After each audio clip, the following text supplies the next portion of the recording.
Hi, I'm Nick and this is the TBT channel. This is the second video on the Piper Cub from Coolbank. I did an unboxing and building video. In this one, I'm going to take it out into the garden and fly it. And we'll see what happens when you try and fly a plane for the first time and the potential problems you can come across. Enjoy. We're outside, I've built it. I've also put some stickers on. So in total, I suppose it takes about 10 minutes to build it and then however long to put the stickers on. It's quite dreary, but we're in the garden. We're going to give it a go, see what happens.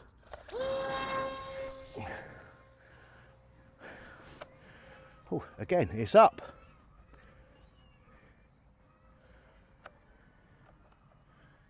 It's wanting to crash. Why is it wanting to crash? Don't crash.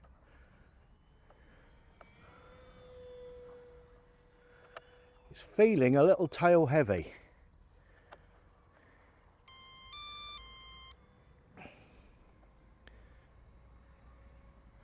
Constantly having to push it down.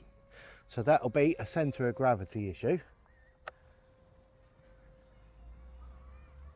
But other than that, it's doing what I want it to do, just with lots of down elevator, unless it just wants to run slower. Oh, that's better.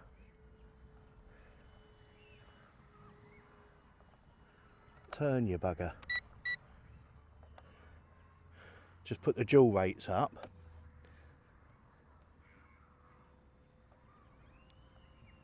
There we go.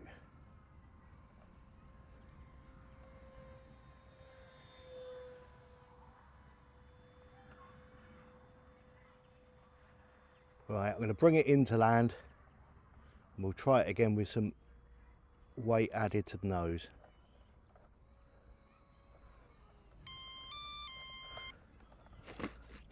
And she's down. Down elevator.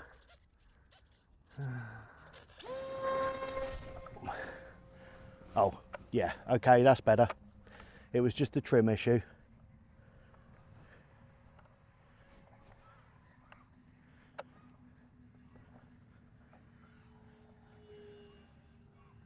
That's a whole lot more confident in the air and nice and slow.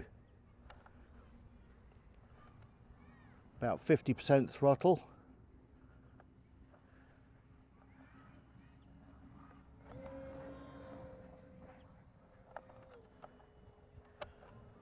Yeah, that's a nice stable flyer. Probably not as stable as the E-Sheen. But then again, it's a different conditions. There is some wind today. So it could be that.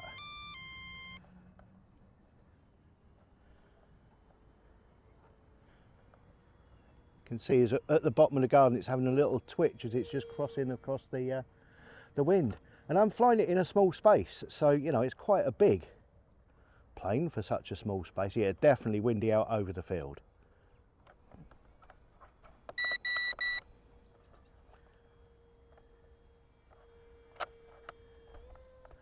Bit of power to stop that, whatever was happening there.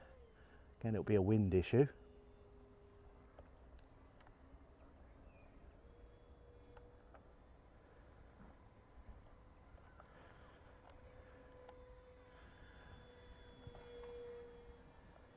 Oh, trees. It's okay. It's all right.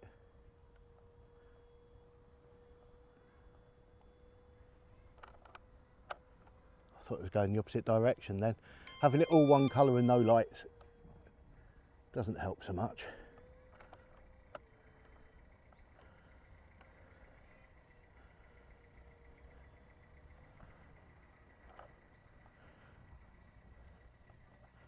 Bring her in for a landing again.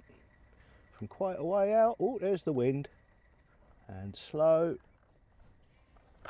And down. Okay, I think I've fixed, or at least might have helped, the C of G problem, the centre of gravity. Very technically, I have taped a couple of 38 bullets to the front of the plane to see if that helps it at all. Incidentally, it does have a steering rear wheel. I forgot to mention that in the other video. Right, let's see if this works. Oh, yeah, okay, it was a C of G issue. That's actually flying fine now. Immediately, it's just going where I point it.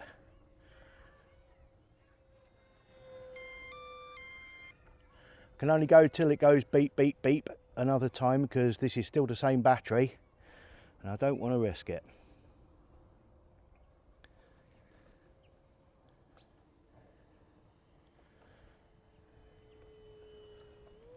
Lovely slow flight.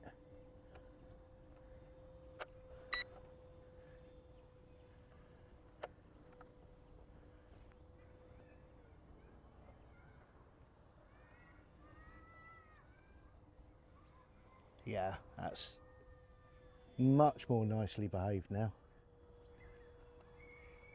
It's a little bit drafty at the bottom of the garden, but that's not the plane's fault.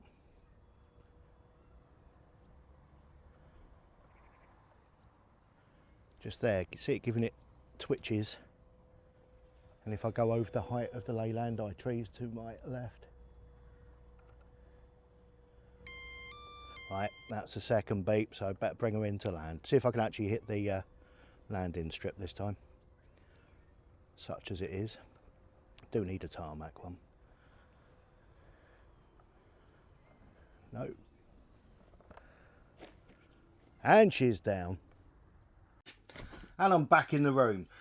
Right, so we had 3 flights there. The first one, I thought the centre of gravity was out, and that was making it tail heavy. The second one, I looked at the trim on the tail and thought, oh, maybe it's just the elevator, because the way the 3D system works, sorry, the 6-axis gyro system works, is that automatically compensates. And it looked like it was down, so I thought, oh, I'll just put in some down trim. And I did that, and it was better. It's certainly better than the first flight. But then afterwards, I thought, no, I'm actually going to put some weight on the front, which really did help. Just take the tape off here. For those that are interested, in case you get one, you want to do it, I've actually used these home cast and home loaded 38 Smith & Wesson rounds with 115 grain semi-wad cutter bullet on the front. 2 of those just mounted on the engine cowlings there.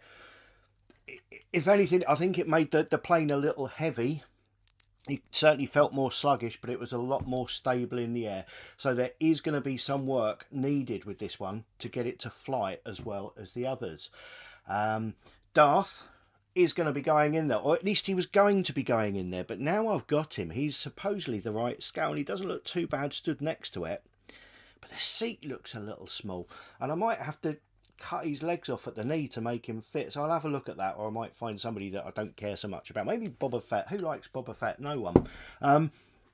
So I will get a pilot in there, and I think it'll be able to carry the camera once I've got the C of G issue sorted.